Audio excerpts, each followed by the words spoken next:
अखंड ज्योति फरवरी 2022। जीवन एक मेला है। मेल मिलाप से मेला बन जाता है। विचारों का मिलाप अगर हो तो उसमें विभिन्न प्रकार के विचारों के व्यक्तियों से मिलने का, उनको समझने का अवसर मिलता है। इसमें दूर दूर से आने वाले व्यक्ति अपनी सुविधा को छोड़कर एकजुट होते हैं। विरोधी और आपसी विपरीत अनुभूतियों में एक जैसा भाव जागृत करने के लिए इससे अच्छा अभ्यास भला और क्या हो सकता है। वैसे मिलने का मतलब योग भी होता है, अर्थात जीवन कर्म की साधना करते हुए परमात्मा से मिलना। यदि मेले का भाव समझ में आ जाए तो जीवन में सुख दुख से उपराम हुआ जा सकता है। जीवन में सामंजस्य बिठाया जा सकता है। मन बड़ा चंचल है। मेले में चलित क्षणों का मेल हो जाता है। अनेक प्रकार के दृश्य विचार मिलते हैं, जिससे स्वाभाविक रूप से चंचल मन का संगठन होता है। दार्शनिक भाषा में मेलों को कहेंगे क्षणिक या अस्थायी मिलन। एक दिन से लेकर अधिक से अधिक एक माह की मेले की परंपरा अपने देश में दिखाई देती है।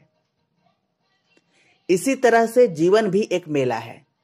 कोई 35 वर्ष के लिए आया है, कोई 50 वर्ष तथा कोई 75 या 90 वर्ष के लिए दुनिया में आया है। इन मेलों से यदि यही प्रेरणा लें तो जीवन में असंतुलन या असामंजस्य नहीं हो सकता है। यहां अलगाव है, फिर भी एकता है। आने वाले लोगों का पहनावा अलग, खान पान अलग, रंग रूप अलग, खाना बनाने की पद्धति भी अलग अलग है। फिर भी परमात्मा का नाम लेते हुए पवित्र नदी में स्नान के समय मन बुद्धि शरीर सब पवित्र हो जाते हैं। एक होने पर कौन किससे राग करेगा, कौन किससे द्वेष करेगा। संसार में सभी कुछ अपने मन के अनुकूल नहीं हो सकता है। अनुकूलताएं विरल होंगी, कम होंगी, प्रतिकूलताएं अधिक।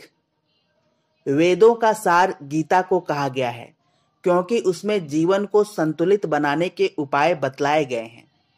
जो व्यक्ति विपरीत परिस्थितियों में विचलित न हो, वही स्थित प्रज्ञ है।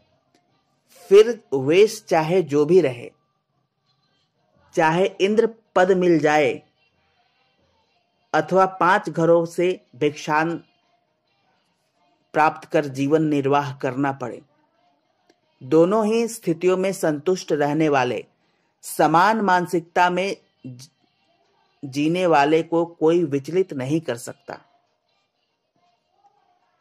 परमहंस की अवस्था, जिसे ब्राह्मी स्थिति भी कहा गया है, उसमें जीवन के ये सभी विक्षोभ दूर हो जाते हैं। तभी मनुष्य को स्थायी शांति मिलती है। धर्म मनुष्य का सहयोगी, साथी और मार्गदर्शक है, किंतु आध्यात्मिकता बहुत ऊंची अवस्था है, जिसका लक्ष्य परमात्मा है, आत्मानुभूति है। उसके सामने सुख भोगों का कोई महत्व नहीं है। प्रभु प्रेमी की भाव दशा ही विचित्र होती है। ऐश्वर्यशाली की, संपन्न की प्रायः इंद्र के वैभव से तुलना की जाती है, परंतु इंद्र की स्थिति सदैव भय में रहती है। उसे सदैव इस बात की चिंता रहती है, यह भय रहता है कि उससे अधिक न मालूम किसका पुण्यफल उदित हो जाए और उसे इंद्र पद से अलग कर दिया जाए। परंतु आत्म सिंहासन पर बैठने वालों को कोई नहीं गिरा सकता है। आत्मबोध होने पर चाहे गृहस्थी हो, चाहे सन्यासी, वह कभी असंतुष्ट रह ही नहीं सकता है। जो नहीं मिला है उसको प्राप्त करने का भाव व्यक्ति के मन में असंतोष को जन्म देता है। जो मिला है उसके प्रति संतुष्टि का भाव रखना ही उपासना है। जो आत्म सिंहासन पर विराजमान होकर निजात्म बोध के आनंद में मग्न है, उसके सामने इंद्रासन भी तृणवत होता है।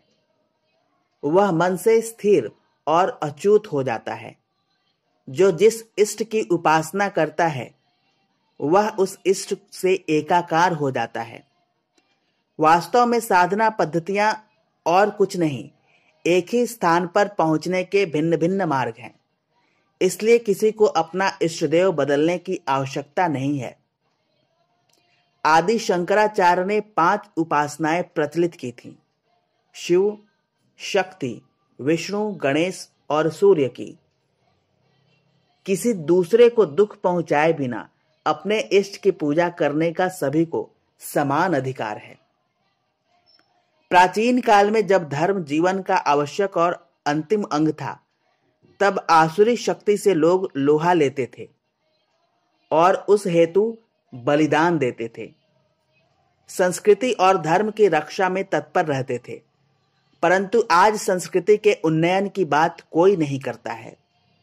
धर्म के वृक्ष को श्रद्धा और विश्वास के जल से सींचकर पोषित पल्लवित किया जा सकता है। वैराग्य का पुष्प लगने पर मोक्ष का फल अपने आप लग जाता है।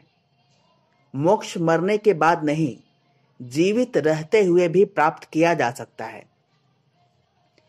हमारा भाव यही हो कि हमारी जितनी भी संपदा है वह परमात्मा की शक्ति बन जाए। केवल संपत्ति ही नहीं, विपत्ति भी परमात्मा की वस्तु समझकर उसी को अर्पित करें तो संसार की कोई भी शक्ति हमको विचलित न कर सकेगी। घनघोर एवं भयावह संकट भी हमको डरा नहीं सकेंगे।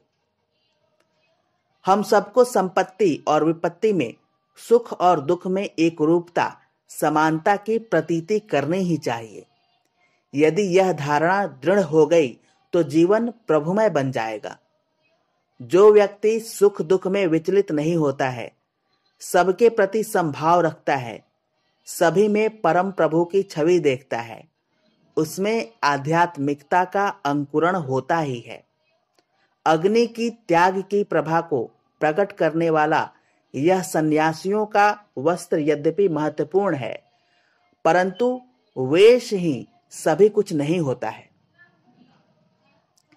गृहस्थाश्रम में भी रहने वाला व्यक्ति यदि इस जीवन शैली को अपनाता है तो वह भी उसी कोटि का साधक माना जा सकता है।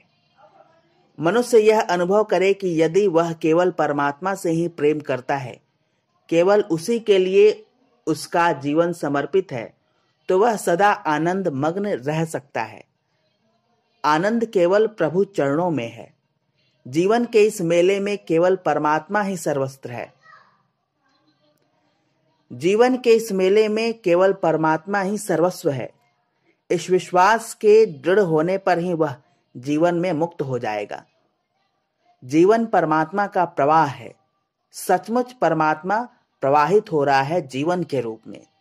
संपूर्ण रूप से पवित्र, परिमार्जित एवं परिष्कृत यह जीवन प्रवाह। भगवान ने श्रीमद् भगवत गीता 7/7 में कहा है, मयि सर्वमिदं प्रोतम सूत्रे मणि गणा इव, अर्थात मुझमें सब उसी प्रकार गुथे हुए हैं जैसे कि धागे में सभी मणियां। प्रत्येक मणि के द्वारा धागे का स्पर्श ही प्रत्येक जीवात्मा का परमात्मा से संस्पर्श है। जीवन मेला भी कुछ ऐसा ही है। इसमें ऊपरी तौर पर तो भारी भेदभाव है, लेकिन भीतरी तौर पर उस सत्य की अनुभूति है जिसमें हम सभी को इस महामेले में इकट्ठा किया गया है। यह अनुभूति हमें विसंगतियों में सुसंगति प्रदान करती है। दुख में सुख, अंधेरे में प्रकाश की खोज की राह भी तो यही है। घर परिवार की एकजुटता हो अथवा कुटुंबियों व संबंधियों की समाज का मेल मिलाप हो अथवा संस्कृतियों का सम्मिलन, बात अपने देश की जमीन तक सीमित न हो या फिर समूचे विश्व वसुधा की। यह सब कुछ अपने जीवन मेले के ही विविध रूप हैं। मेला तो है ही उत्सव, राग अनुराग उल्लास का पर्याय। जो भी इस सच को जान लेता है वह अपने जीवन को खुशियों से भर लेता है। आइए जीवन रूपी इस मेले का आनंद उठाएं। धन्यवाद।